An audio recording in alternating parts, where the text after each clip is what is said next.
في عز الحر ودرجات الحرارة العالية جدا في المملكة العربية السعودية، هتتفاجئ لما رجليك تلمس بلاط الحرم المكي، لانك هتلاقيه ساقع ورطب وتقدر تمشي عليه حافي القدمين. الموضوع مش جاي بالصدفة، ده مدبر وبفعل فاعل، وده بسبب فكرة عبقرية للمهندس المصري محمد كمال اسماعيل.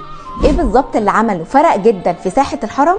ده اللي هنحكيه النهارده. سنة 1953 قام الملك فهد بن عبد العزيز باستدعاء المهندس المصري محمد كمال اسماعيل لإعداد التصميمات الخاصة بتوسعة الحرم المكي، ودي كانت أكبر عملية توسعة للحرم من فترة طويلة. المهندس رسم التصميمات وأشرف على التنفيذ، وجات خطوة اختيار البلاط للحرم، فاختار نوع من الرخام نادر جدا مش موجود غير في جبل واحد بس في اليونان، واسمه رخام التاتوس.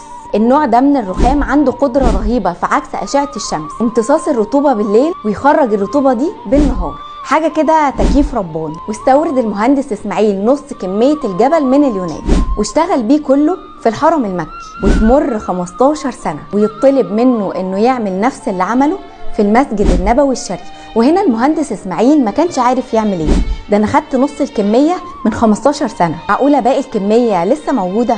سافر اليونان ويتفاجئ ان باقي الكمية اتباعت لشركة تانية. وبيحكي المهندس اسماعيل في الوقت ده حس بحزن ما حسش بيه قبل كده. ربنا ألهمه انه يسأل عن الشركة اللي اشترت باقي الكمية، وهو بيقول لنفسه